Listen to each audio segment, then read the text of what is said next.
اگر آپ اس پہ غور کریں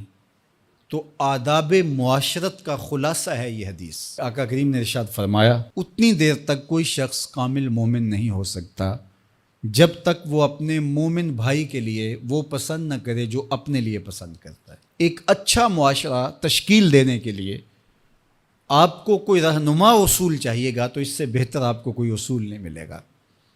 اپنے لیے بہرحال بندہ بہتر ہی چاہتا ہے، تو جب وہ اس مزاج میں ڈھل جائے کہ میں اپنے مومن بھائی کے لیے، اپنے معاشرے کے دوسرے افراد کے لیے بھی وہی چاہوں گا، تو پھر مجھے بتاؤ کہ معاشرے کے اندر پھیلتی ہوئی روحانی بیماریاں، حسد، حقد، بغض، کینہ، نفرت، ایک دوسرے کو نیچا دکھانا، تکبر، رعونت، غرور، یہ ساری چیزیں یہ کہیں آپ کو نظر بھی نہیں آئیں۔ صرف اسی حدیث کو اپنا امام بنا لیا جائے اور اپنا منشور حیات مان لیا جائے۔ محمد بن حنفیہ رضی اللہ تعالیٰ عنہ حضرت علی المرتضیٰ رضی اللہ تعالیٰ عنہ کے فرزند ہیں، لیکن حضرت سیدہ فاطمہ الزہرا سلام اللہ علیہا سے نہیں ہیں، اور حضرت امام حسن رضی اللہ تعالیٰ عنہ حضور علیہ الصلوۃ والسلام کے نواسے، تو بھائی آپس میں، تو دونوں میں کسی معاملے میں شکر رنجی ہو جاتی ہے۔ شکر رنجی، جس رنج میں مٹھاس ہو، شکر ہو، میٹھی ناراضگی، کوئی بغض حسد پہ مشتمل ناراضگی نہیں۔ تو حضرت محمد بن حنفیہ ایک دن بیٹھے تو سوچا کہ وہ میرے عمر میں بھی بڑے بھائی ہیں، اور پھر دوسری بات یہ ہے کہ وہ رسول خدا کی بیٹی کے بیٹے ہیں،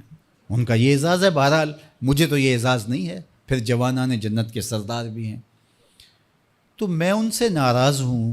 وہ میرے سے ناراض ہیں، تو بات بھی کوئی اتنی خاص نہیں، تو اب دن بھی 3 گزر رہے ہیں، چلو میں ان کو راضی کر لیتا ہوں۔ تو گھر سے نکلے ان کو راضی کرنے کے لیے، تو واپس آ گئے راستے سے،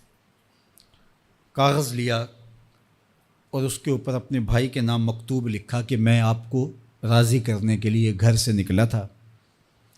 لیکن راستے میں مجھے حضور علیہ السلام کا فرمان یاد آیا کہ جب 2 مومن بھائی آپس میں کسی معاملے میں الجھ جائیں، ناراض ہو جائیں،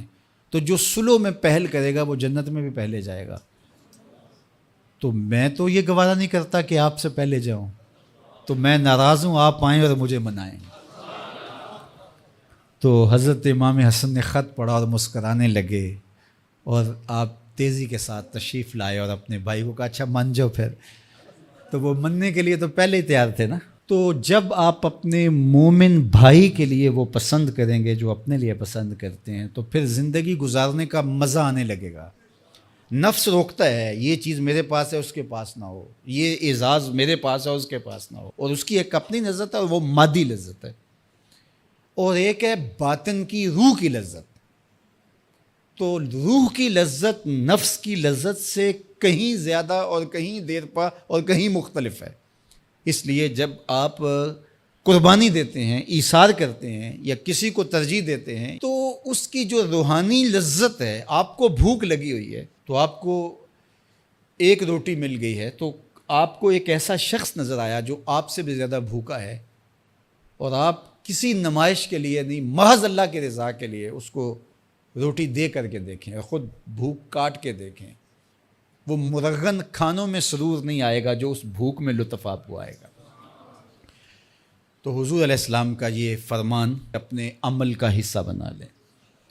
اور اپنے بھائیوں سے، جو خونی رشتے سے جڑے ہوئے بھائی ہیں، وہاں سے شروع ہو کر کے پورے معاشرے کے اندر اس کا عملی نفاذ کریں۔ آپ کو اتنا سرور آئے گا اور باطن میں اتنا نور آئے گا، اور اس قدر معاشرے میں خوبصورتی کی بنیاد پڑے گی۔ اور اگر ہم آج اس حدیث کو اپنے لیے خضر راہ بنا لیں تو یہ اس پہ عمل کرنا کوئی مشکل نہیں ہے۔ یہ آپ ابھی سے جب اٹھیں گے تو اپنے ساتھ والے کو ترجیح دے دیں گے کہ پہلے یہ گزر جائے، تو ابھی سے شروع ہو جائے گا یہ کام۔ تو یہ آپ گھر میں اپنے بچوں کے ساتھ، اپنی بیوی کے ساتھ، روزمرہ کی زندگی میں جہاں ملازمت کر رہے ہیں، کاروبار کر رہے ہیں، جن دوستوں کے ساتھ کھیل رہے ہیں حتیٰ کہ، تو یہ وہ چیز ہے کہ اس کا آغاز عمل سے پہلے سوچوں سے شروع ہو جاتا ہے۔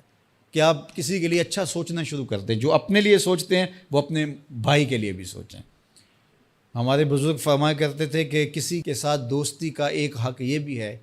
کہ اس کی آخرت کے لیے سوچا جائے کہ یہ میرا دوست ہے تو دنیا میں میرے ساتھ ہے تو حشر میں بھی جنت میں میرے ساتھ ہو. تو اس کی ہدایت کے لیے اگر نماز نہیں پڑھتا تو اس کو نماز کی طرف لے کر آئیں. اگر اس کے معاملات کے اندر خرابیاں ہیں تو ان کو دور کرنے کی کوشش کریں اور اس کو آہستہ آہستہ اچھائی کا خوگر بنا لیں. اگر آپ اس پہ غور کریں تو آداب معاشرت کا خلاصہ ہے یہ حدیث.